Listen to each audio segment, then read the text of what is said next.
PMO में बैठे गॉडसे के कुछ भक्तों के द्वारा मुझ पर जो एफआईआर हुए, गौतम अदानी साहब उनके खिलाफ कोई कार्रवाई नहीं। मिर्ची इस बात से लगी कि मैंने यह कहा कि गॉडसे के भक्त है। पीएमओ में बैठे गॉडसे के कुछ भक्तों के द्वारा मुझ पर जो एफआईआर हुए उसके ऊपर मैं आज ये प्रेस कॉन्फ्रेंस कर रहा हूं। साथियों, सबसे पहला मेरा सवाल है कि गुजरात में पिछले 8-10 सालों के दौरान 2-4 नहीं 22 एग्जाम्स के पेपर लीक हुए, उसमें कोई इन्वेस्टिगेशन नहीं, कोई जांच नहीं, कोई गिरफ्तारियां नहीं। 1-2 नहीं 22 एग्जाम्स के पेपर लीक हुए। गुजरात में मुंद्रा के पोर्ट पर 1,75,000 करोड़ का ड्रग्स पाया गया। आई रिपीट, जिसकी इंटरनेशनल मार्केट में कीमत 1,75,000 करोड़ है, उतना ड्रग्स पाया गया जिस मुंद्रा के पोर्ट पे। यदि आपके घर में 10 ग्राम भी ड्रग्स पकड़ा गया, पत्रकार साथियों, आपको भी नहीं छोड़ेंगे। लेकिन गौतम अदानी साहब, उनके खिलाफ कोई कार्रवाई नहीं, कोई एफआईआर नहीं, कोई जांच नहीं, कोई इन्वेस्टिगेशन और इंट्रोगेशन के लिए एक बार भी नहीं बुलाया।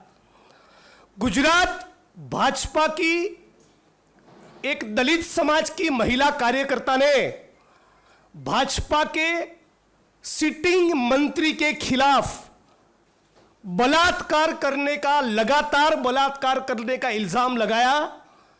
This is discussed in the assembly of Gujarat. Gujarat की विधानसभा में भी इस मुद्दे को उठाया गया। उस मामले में पर भी कोई इन्वेस्टिगेशन नहीं, कोई जांच नहीं, कोई एफआईआर नहीं। इस देश में धर्म संसद के नाम पे एक स्पेसिफिक समुदाय के लोगों के जीनोसाइड का कॉल दिया जाता है, कोई इन्वेस्टिगेशन नहीं होता, कोई जांच नहीं होती। कुछ लोग पब्लिकली कहते हैं कि गोली मारो को, फिर भी उसमें इन्वेस्टिगेशन नहीं होता, जांच नहीं होती, एफआईआर नहीं होती। और मेरे केवल एक ट्वीट करने पर पीएमओ में बैठे गॉडसे के भक्तों ने इतने संगीन 2 एफआईआर मुझ पर कर दिए। What does it show? ये क्या दिखाता है? गुजरात की सरकार, प्रधानमंत्री और देश की मोदी सरकार की मंशा क्या है, उनका इंटेंशन क्या है, उनकी प्रायोरिटी क्या है? 1,75,000 करोड़ का ड्रग्स पकड़ा जा रहा है, उसमें आप किसी की जांच नहीं करना चाहते। एक दलित महिला भाजपा के मंत्री के खिलाफ बलात्कार का इल्जाम लगाती है, आप उसमें कोई जांच नहीं करना चाहते। 1-2 नहीं 22 एग्जाम्स के पेपर लीक होते हैं, आप उसमें कोई जांच नहीं करना चाहते। लेकिन मैंने केवल एक ट्वीट कर दिया, और ट्वीट का कंटेंट क्या है?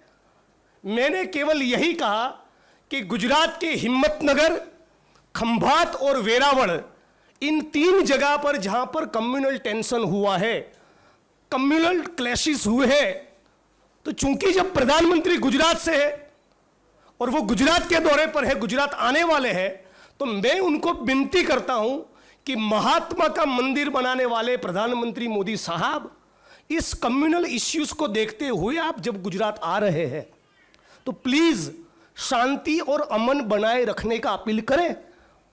मैंने उनको यही अपील किया है कि आप गुजरात की जनता को कहें कि दंगा फसाद ना हो, पीस और हार्मनी मेंटेन करिए। क्या इस देश में शांति और अमन बनाए रखने का अपील प्रधानमंत्री करे? ये कहना कौन से कानून के तहत ये ऑफेंस बनता है? और यदि उनको तकलीफ मिर्ची इस बात से लगी कि मैंने यह कहा कि गॉडसे के भक्त है, तो मैं इस प्रेस कॉन्फ्रेंस के माध्यम से उनको चैलेंज करता हूं कि भैया, लाल किले की प्राचीर पे चढ़ के गॉडसे मुर्दाबाद का नारा एक बार लगा दीजिए, तो दूध का दूध और पानी का पानी हो जाए।